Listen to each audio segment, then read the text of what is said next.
Intro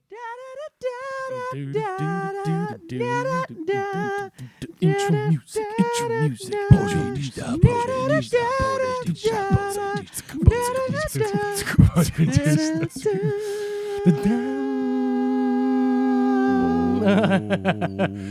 Hello, everybody, and welcome to this thing that we're trying out right now. It has a name. It has a name. Welcome to One at a Time, a podcast where we take art and dissect it, put it under the microscope, and we kind of see what comes out.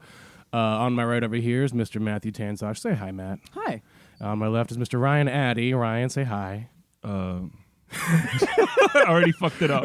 I wanted to make a joke, and I fucked it up.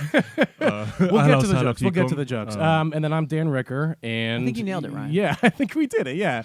This is a podcast, right? Everybody knows that, it's always very professional, and we're always very on top of stuff. Absolutely. In podcasting. Very on time. Yeah, very on time. Very on time. Yeah. All right. So what we do on this podcast is a short little explainer is that we take a piece of, art could be, whatever we want, really, a movie or a book or like a song or whatever.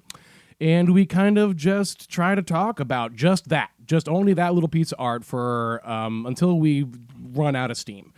And so we kind of take turns here. We kind of starting off with Matt picked out a stand-up bit, actually. I did. I picked up a piece of comedy from I would say tied for my favorite stand-up comedian, Doug Stanhope. I love Doug Stanhope. I would say he's a comedian's comedian. I think, maybe not. He's not as known as a lot of more successful contemporaries of his, but every stand-up comedian thinks he's one of the best, I think. Yeah. So a lot of comedians love Doug Stanhope, and the general public is kind of like, who's Doug Stanhope? Yeah, maybe. And if he's listening to this, I think that's how you want it, right? Like, I don't know. He's that Girls Gone Wild guy, right? No, don't do that. Yes. Wait, he's still alive? Doug? Yeah. Dude, yeah. He looks like this from a clip from the 80s. He has time wears on he's Doug got Stanhope. a medical condition called acute alcoholism. and How acute? It's pretty cute, honestly. Pretty cherubic, to be honest. No, he's one of my favorite comics. I love him because Doug Stanhope. A lot of comedians, I think, at least that I experience, are dumb guys acting smart. And Doug Stanhope is a smart guy that pretends that he's dumb. Yeah. Not dumb. But my favorite thing is that he does have something to say. He's a very smart guy with very interesting perspectives, and he buries them in a lot of bombast and vulgarity and kind of camouflage, so he never comes across preachy or pious because it never seems like he knows what the fuck he's talking about, but he absolutely does. Yeah. He has total control of his subject matter. Just a little rundown of who he is, if you don't know. I became aware of who Doug Stanhope was from The Aristocrats, which is a great documentary. If you haven't seen I love that one. Paul Provenza and Penn Jillette produced it. It came out in 2005, and it's just a bunch of comedians doing their version of The Aristocrats. I love what's his face from Full House? Oh, Bob Saget. Oh, so funny. What is it? Just like he's talking about boils on her butt. Yeah, pop and that popped. That popped. Yeah, because it's great too because they cut from a comedian going, oh, if there's anything gross to say, and it's like Bob Saget will get there. Yeah, yeah. If he's introduced disgusting. anything. By the way, if you don't know, the Aristocrats joke is just try to think of the most disgusting thing you could possibly think of. The South Park guys did and here's our impression of the victims of 9/11. Right. And then what's that act called? The Aristocrats. Right. The guy walks into a talent agent's office and says, you got to see this act, and then you're supposed to ad lib, as long as you can the most filthy things that you come to your mind, and then they go, what the hell do you call an act like that? Yeah, the Aristocrats. Yeah. Because it's not. And Doug Stanhope had a bit in that, He does a version holding a baby.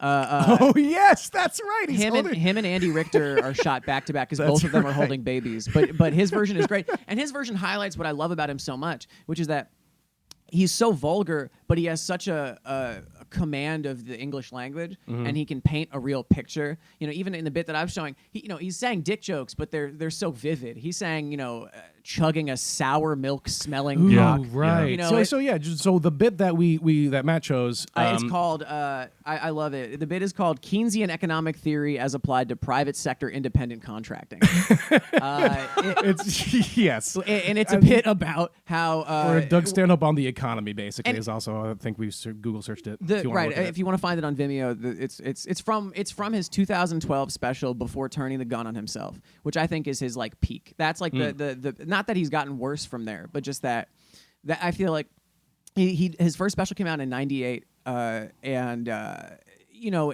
he was always good for it. You know, I feel like he exists in the tradition of like Bill Hicks or whatever. He has a lot of his specials shot by Kevin Booth, which is Bill Hicks's videographer. Until Oh, nice! He died. Yeah, I love those Bill Hicks specials from back in the day. They're great. You know who he reminds me of? Like a more subtle George Carlin. Yeah, Because right. George Carlin was More just straight. subtle? He's more subtle than George Carlin because he, like you said, he'll hide his comedy and being dumb. Right. George Carlin will straight up be like, "This is this and this, and this is what I think about it." He's more like he does it through comedy. He sends a message. Right. through, Well, yeah. I always describe to people as like if Bill Hicks had jokes. Like and I love Bill Hicks, but Bill Hicks is like a poet. Like Bill Hicks is like saying shit, and you're like, that's so interesting. He's a speaker for sure. Yeah, He's yeah. just a speaker. But Doug Stanhope has the same sort of like righteous indignation and you know froth, the similar perspectives on life. But he's got like a real funny sensibilities too.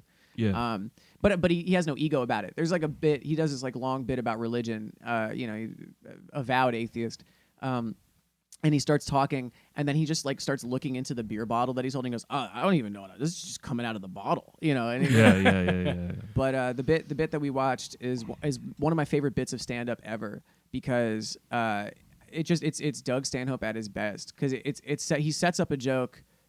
Where he's talking about how people are describing how the economy is in the tank, and you know that you know they're all flippantly saying that if the economy gets any worse, they're gonna have to turn to sex work. Right, exactly. But yeah. he's like, well, a sex worker doesn't have that kind fallback of, option. Exactly. What is Yeah. she gonna do? Get a fucking office job? Right, and he uses it as a way to go on this like super offensive riff about the horrible things that she's willing to do in order to keep afloat in this economy. Yeah. But buried in all of that is Anal and eating ass. the phrase that he keeps returning to is you got to strengthen up your shit pussy. Yeah. Oh my god. yes. But Oh my like what I God. like about that shit is that he's in that special too is like he has a technique that really he perfected in that special where he will set up a premise that is secretly pretty progressive in perspective.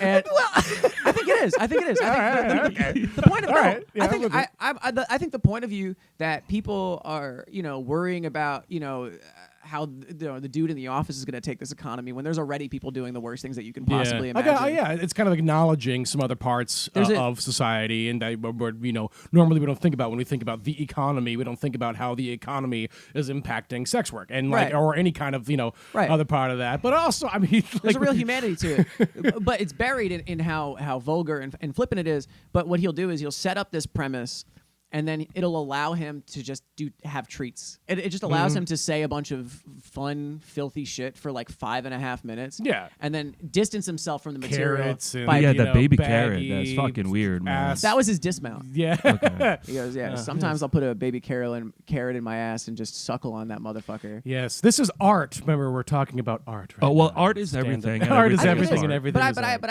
I think it's great because he's able to base. It's like it's like jazz where it's like he has the riff, the tonic or whatever, and then he like the returns. head. Yeah, Yes. it's definitely good jazz. And then he returns. He like riffs because you can tell that he's like, you know.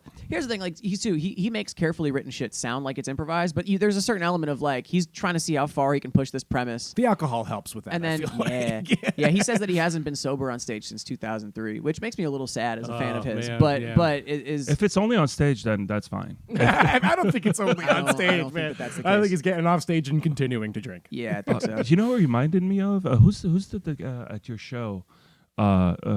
King? Something King? John King. John King. He just goes up with with his I'm like. John King, and I'm this. Yeah. But sometimes John he hits the nail on the head so well. We're just like because he'll talk like, oh, so what's the theme today? Coffee. Well, I just drank a coffee. And then in the middle of Yeah. like his 7-minute speech, he'll be like, he'll say something so philosophical and Yeah. correct, and you're like, oh shit, John King. But John, I get all my news from John King. By the way. I'm serious. Like John King. For those unaware, I don't know. I couldn't even tell you. Everybody. Couldn't even. He's rather unknown. So are we, by the way.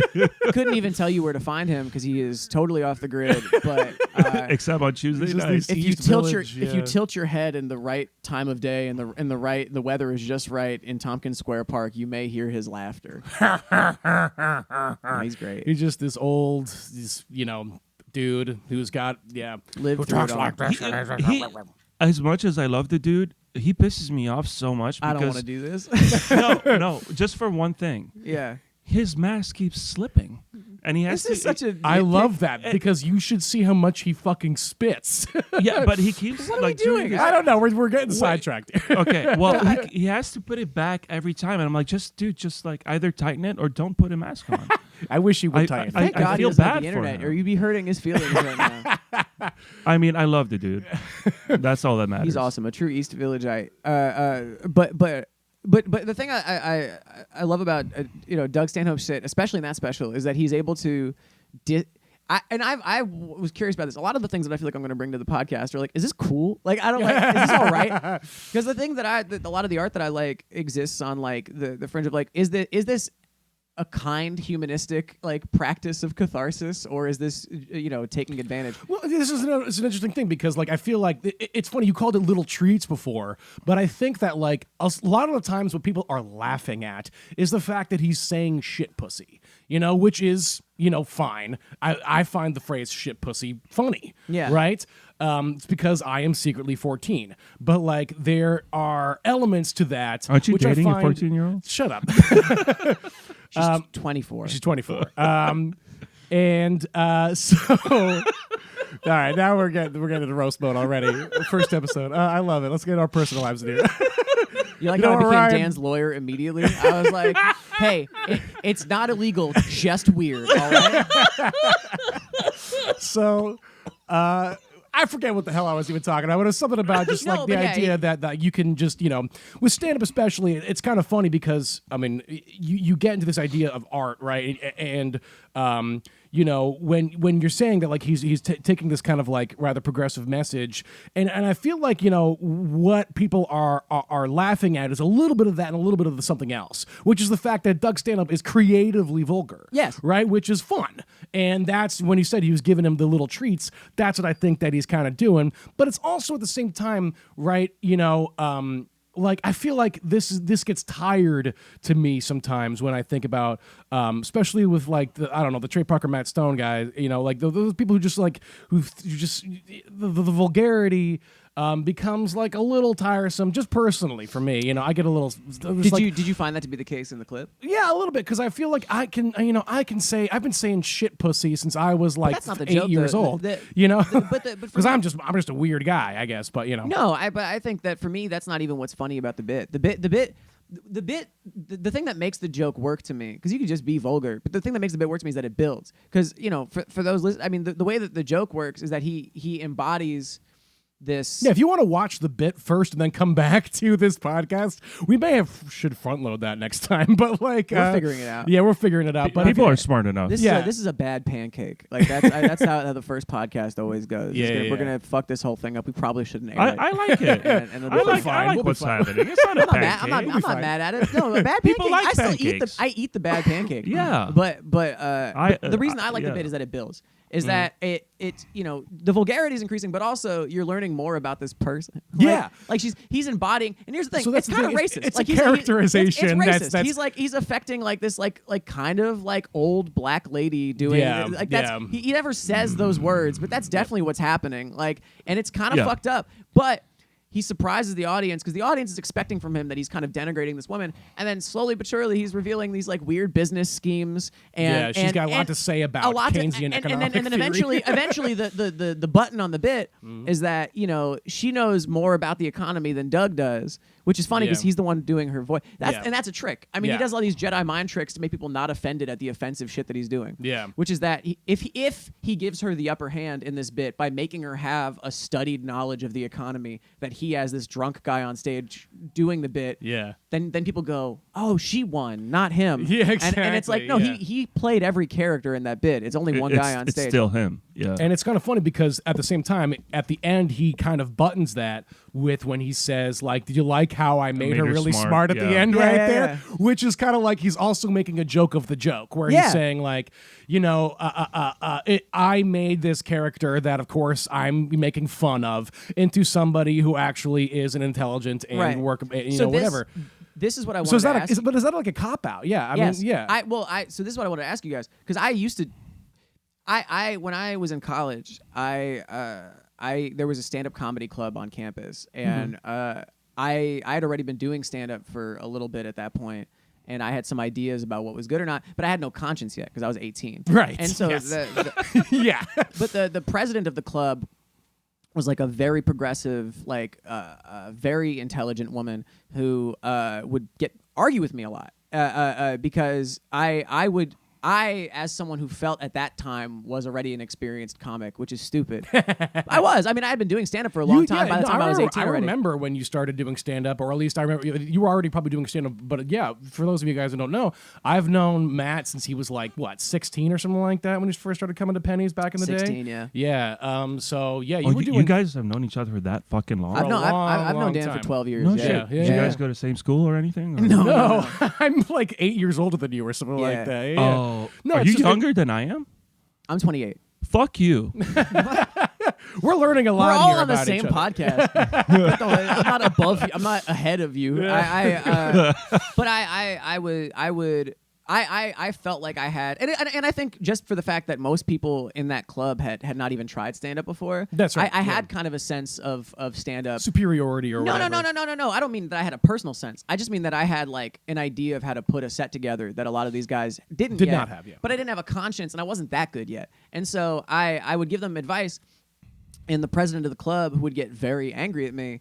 And she's right now. I realize she was right to, but I don't think I was necessarily wrong either. Because a lot of these guys would say offensive things, and rather than say don't say What? that. Young comedians saying offensive things? But you get mad because rather than say don't say that, which I probably still wouldn't give as advice because that's just not a helpful piece of feedback. Right, yeah. I would go, if you're going to say that, distance yourself from the offensive part. Yeah. Like the advice that I would give is Make put- that a character. or put something. those words in the mouth of somebody bad, Yes. and then you can have your cake and eat it too. Right. And But play a Interesting, character. Play a interesting. character. And that and, works. and so you can make fun of the type of person that would say such a terrible thing, and that could be Absolutely. the actual point of the joke. Mm-hmm.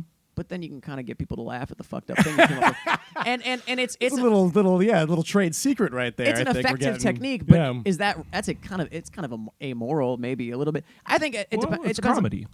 It's, It depends I mean, on why you're getting the laugh. I mean, that's the thing is like, so that's when you get into this thing like kind of shock jockey versus, what you're actually doing here, right? So if you're actually trying to make like a good cogent point, which I think you're arguing that Doug is, right, in Yeah. this bit, that you're saying I that he's think kind of that making a good... It's undergirded by a general love of humanity, and I think Yeah. that's what the best comics do. Is that his bit. A lot of people take comics that are angry and they think that means they're cynical. But I think that if you're angry, it's probably because you're upset at the way that things are, and Most of them love people right. That implies Yeah. that. Well, I wouldn't put that on all comics, but I think that from a distance. yeah. But I think that anger implies a sense of optimism because it means that you think things could and should be better. Not always, but like in Doug Stanhope's case, I think he would probably find it corny to actually express optimism. The fact that he's like, Yeah. he's It's sparing. not really his brand. No, the fact that he's sparing a thought for the people that will be worst impacted by an economic downturn, while people are worrying about whether or not they should have another kid in this economy or whatever. It's privileged. Right. He's ultimately calling attention to the fact that people are making sarcastic jokes about what they might have to do if the economy gets bad. The economy's already bad for most people. Yeah, well, the economy is slightly worse now. And I'm just not saying that we're he's old poor. We're not. You know what I mean? he- Always Sunny. He's not fucking Marx or anything like that. He's not providing detailed material analysis. But I do think ultimately it's Well, I want to get into this because Yeah. we kind of started talking about it a little bit, but we started talking about like, and I feel like Ryan, you can also hop in here with this. Is just like like shock jockey kind of like being where's the line like between like I'm saying something offensive, but it's under you said excuse me, got allergies. You had this bit before where you made up a fictional comic, in your mind who's like saying something offensive, right? And the way to work around that is to say, I am a character and I'm saying this even for a progressive cause. You know what I mean? Like Right. you make the person saying this terrible thing like a racist bastard or Elon Musk or I don't know, whatever Right. you're doing, right? Right. Then Elon Musk is saying like, ooh, fuck me, or whatever you're trying to do Yeah. right there. There's- And you adopt like a stupid voice for it or whatever it is, and maybe that voice is like stupid or just like bleh, some racist caricature or whatever you're doing. Whatever, but yeah. it's a bad person, so it's okay, right? Right. Or whatever it is. So like I'm not saying it. This jerk is this saying is other person saying like I don't want to even say anything, but like abortions are delicious. I don't know, whatever we're doing here. in that same special, right. before turning the gun on himself. Sorry, but abortions are delicious. Just came out of Dan's mouth, and I think it's recorded to everyone. It's a new motto, I guess. Yummy. Waste not, want not. The Native Americans would use every part of the abortion. It's like I made a pie of your dead baby. All right. it's like a So sorry. Fisher Price Sweeney Todd. It's like there's I'm a, usually in bed at this time. no, Ryan and I are both on bartender schedules, and we're Yeah. recording this at 1, which is like a bartender's dawn. So that's, and Yeah, I exactly. have bubble gut, but it's amazing. yeah, I got that gravelly Good Morning Starbucks shit on deck. Oh, dude. God, That's a here we line from the go. joke. I don't drink Starbucks. We're fucking boycotting. All right, motherfucker. yeah. It's You want to from get into this? a local coffee shop where they're Honestly. very mean to me. That's why you're boycotting them. That's no, that. no. I support the local coffee shop where they're mean to you. I I'm thought you were boycotting talking about Starbucks. for My like bad. myriad Yeah. reasons. Yeah. Yeah. There's a bit. Anti-union bastards. Anti-union. Whatever. We anyway. Is it the pie thing? Free Palestine. Thank you. Thank you. Like as if you needed another reason to boycott this shitty coffee at Starbucks anyway. Whatever. It yeah. does, but there's another a bit on that special. He does it a few times, and I definitely had an influence on me. I had to kind of unlearn it because I do think it's kind of a cheat code. But he does a bit. Doug Stanhope is from Worcester, Massachusetts, but Worcester. he came up doing small towns like in the Southwest, and he made his bones in Las Vegas. Oh, Yeah, okay. and, tough place to make your bones. Yeah, for sure. Well, he was smart. What he did was he would do small towns bordering these larger cities, and he'd become like the best known comic in some shithole, Big fish, small pond. but in a Yeah. lot of ponds. Yeah, and so yeah. he developed kind of a following, which is why he has this sort of cult We're following. We're just small fish in a huge pond. Yeah, dude. Can I add something to this? Yeah. I just recently watched a podcast. They invited Dane Cook, and the way Legend. Funny you mentioned Dane Cook because Dane Cook and Doug Stanhope were both in a comedy competition in California to determine who, or maybe it was Massachusetts, the funniest comic in Boston or something. And Doug Stanhope edged out Dane Cook. Which thinking I'm about their assuming this trajectories, is wild, years ago. yeah, of Wild course, time. before either of them were big, yeah. big, which is why it's funny because they're considering their career trajectories. Yeah. yeah, very different. But Doug Stanhope dates age-appropriate women. Go on. Well, here's the thing. So he was a guest on this podcast, and they were talking about how he made his name, and it wasn't through, I guess, regular. It was online. I think it was MySpace. It was MySpace, yeah. So he'd be like, "Hey guys, you can ask me anything on MySpace." So then this whole MySpace community, his fans, wherever he went to do a show, they followed, which created this huge like tour. It wasn't because people were like, "Oh, I'm gonna." No, it's like because I'm talking to Dane Cook on MySpace. He's telling us he has a show, and then these people would tell their friends, blah blah blah, and that's how he built. And he played a fucking arena that was huge, and his bit was not funny. Like it was funny when I was 14.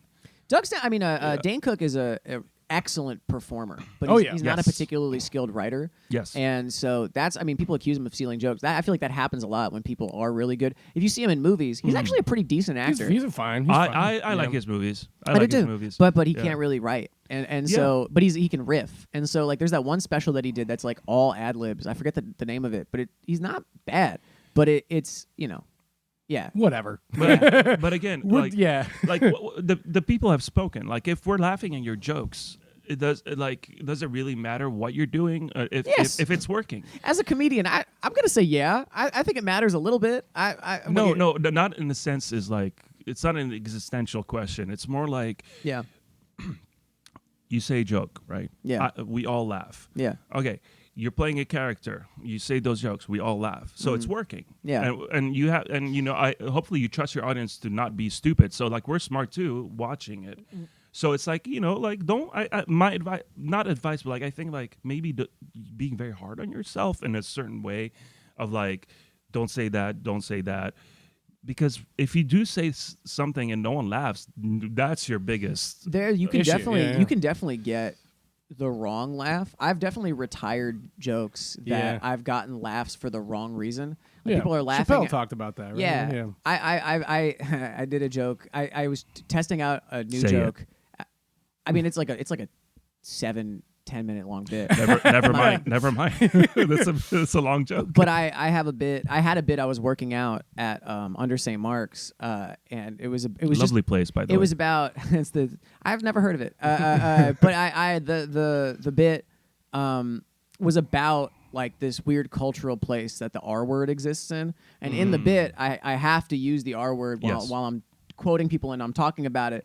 And I was not trying to be shocking or edgy at all. Like the whole point of the bit is like to drive your point. You have, yeah. but the point of the bit was like, you know, the way that we assign, you know, language. The bit that I wanted to work on was like, you know, if slurs can be reclaimed by their community, Right. Yeah. Yeah. you know, yeah. who's claiming a community that allows them to say this? Like, how? Yeah, what's the- I how remember this how, bit. how Yeah, yeah. mentally ill do you have to be? Yeah.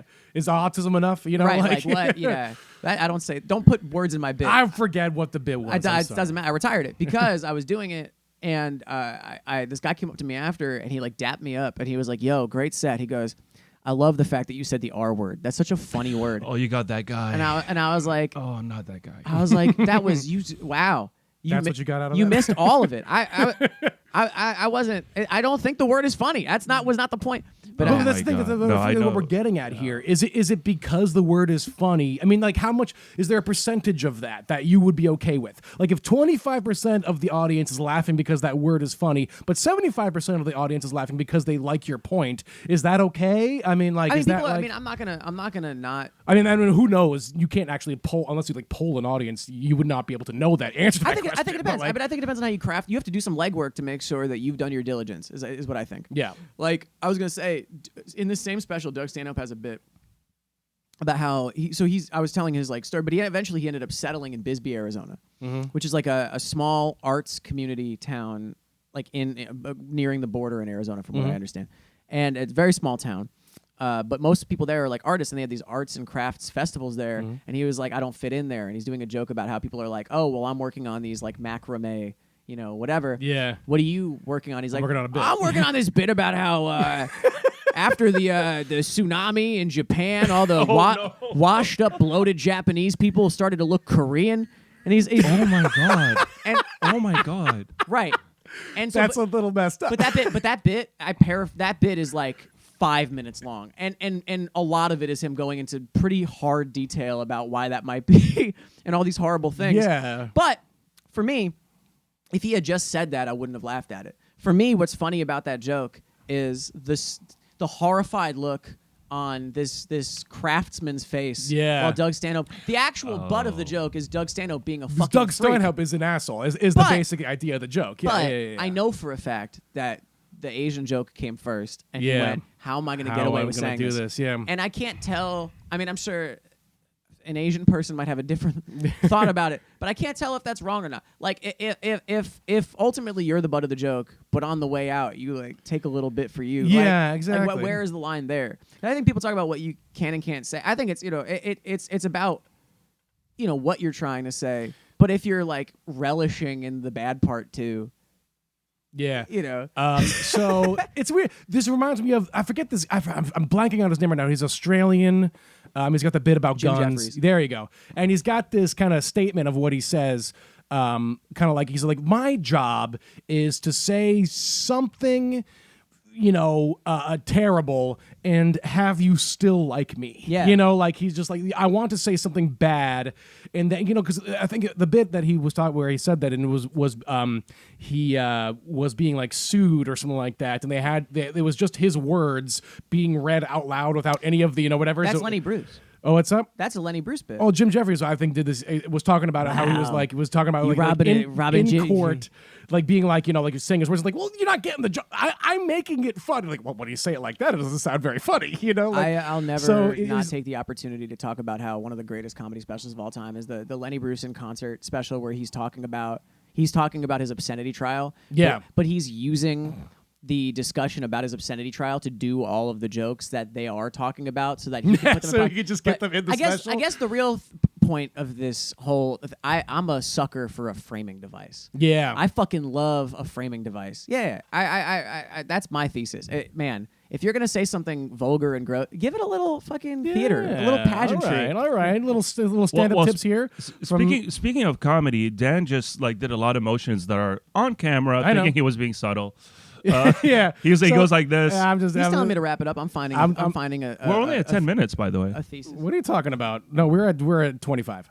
So Oh, and Watch the special. Judge it for yourself. Yeah. It's so good. check it out. Beer Doug Hall Stanhope. Push is also good. See him on tour if you can. He did 2 hours at the Sony Theater once, and it was everything I wanted it to be. Nice. If you you live seen him in- live? Yeah, Nice. brilliant. Nice. He did 2 hours. It was sorry, awesome. I'm going to plug in. If you're in New York and you like all these like open mics, go to Dan's open mic on Tuesday nights. You will meet the funniest people, the most artistic people, Yeah. very talented people. Dang, yeah, it's every Tuesday night at Under St. Mark's Theater on the East Village on First Avenue, in St. Mark's Place. That's 8th Street. Eventually, 9 p.m. Come on by. Matt and I both work there. Ryan comes in sometimes and fills in. Shreds. And shreds. Outro music.